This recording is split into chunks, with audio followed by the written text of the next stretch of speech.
दर्शकों, खबरों की खबर कार्यक्रम में एक बार फिर से आप सभी का स्वागत है। आज की स्पिरिचुअल रिसर्च में हम बात करेंगे कबीर साहिब जी को पहचानना और उनको भगवान मानना आखिर इतना आसान क्यों नहीं है। कबीर साहिब जी को पूर्ण परमात्मा सिद्ध करते हैं हमारे सदग्रंथों के प्रमाण, जो विभिन्न धर्मों के धर्म गुरुओं, ऋषियों, मंडलेश्वरों को गवारा नहीं हुए और उन धर्म के ठेकेदारों के प्रति हमारी आस्था के कारण वर्तमान में भी कबीर साहिब जी को भगवान मानना हमारे लिए मुश्किल हो रहा है। कहते हैं कि कई सालों से किसी दीवार पर एक ही रंग चढ़ा हो और उसे बदलने का प्रयास किया जाए तो न जाने कितनी ही अलग अलग प्रक्रियाओं का सहारा लेना पड़ेगा। ठीक वैसे ही हमारे बुजुर्ग कई सैकड़ों सालों से ब्रह्मा, विष्णु और महेश को ही भगवान मानते हैं और यह बात हमारे जहन में भी निर्विवाद स्थापित हो गई है। और इसीलिए अब कोई हमें ये कहे कि ये तीनों देवता भगवान नहीं है, भगवान तो कबीर साहिब है, तो ये बात गले नहीं उतरती। लेकिन क्या कारण रहा कि स्वयं को वेदों के मर्मज्ञ मानने वाले ऋषि महर्षि भी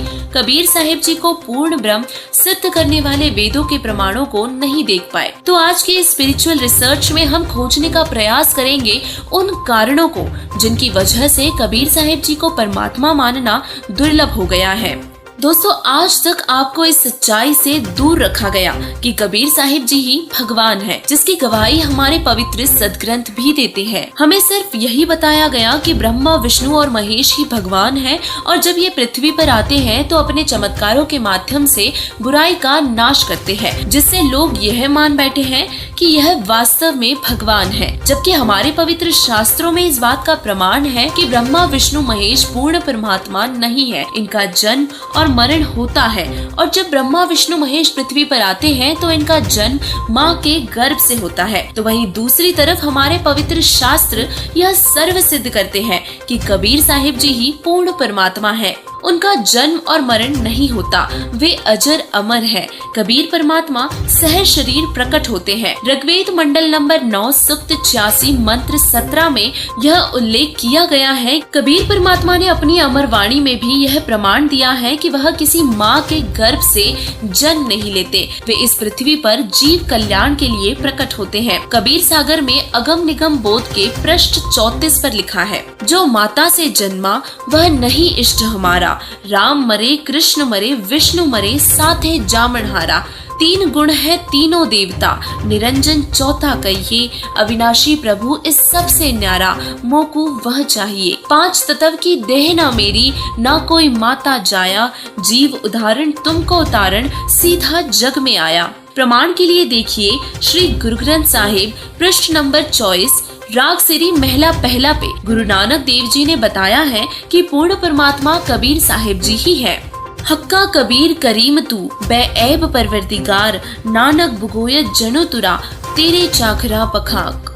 कुरान शरीफ भी यही बताती है कि पूर्ण परमात्मा कबीर साहिब जी ही है। सूरत फुरकान 25 आयत नंबर 52, 58 और 59 में।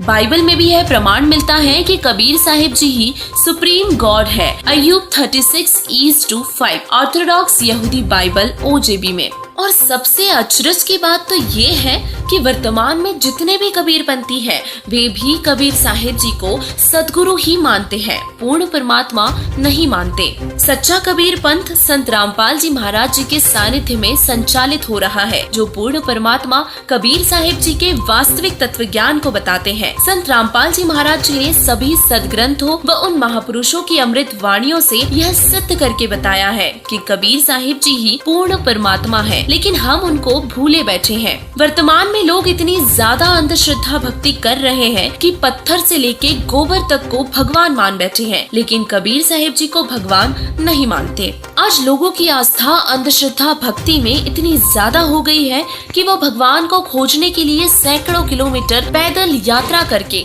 खाटू श्याम, वैष्णो देवी, अमरनाथ, रामदेवरा, मथुरा व अन्य तीर्थ स्थानों पर जा सकते हैं। लेकिन अगर उनको ये कह दे कि कबीर साहिब जी ही भगवान है, अपने शास्त्रों में इसका प्रमाण है, तो भी यह बात मानने को तैयार नहीं होते।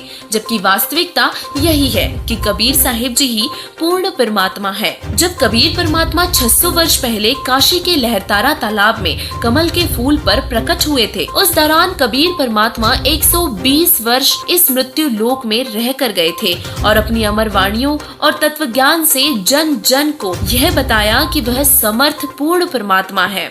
और उसी दौरान कबीर परमात्मा ने अनेकों ऐसे चमत्कार किए थे जिसे देखकर आप यह आसानी से समझ सकते हैं कि ऐसे चमत्कार केवल पूर्ण परमात्मा ही कर सकता है। कबीर परमात्मा ने मरी हुई गाय को जीवित किया और मृत कमाल व कमाली को भी जीवित किया था।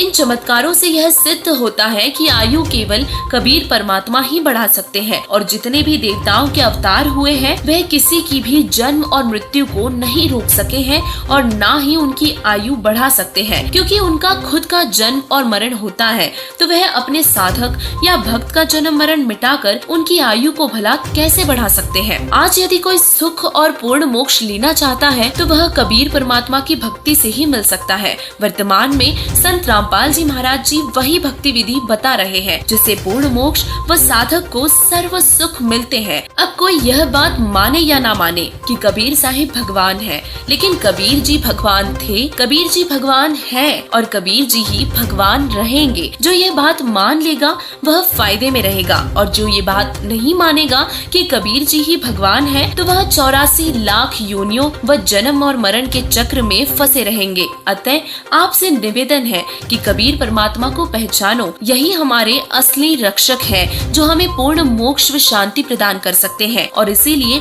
समय रहते संत रामपाल जी महाराज जी की शरण में आकर अपना व अपने परिवार का कल्याण करवाएं। धन्यवाद।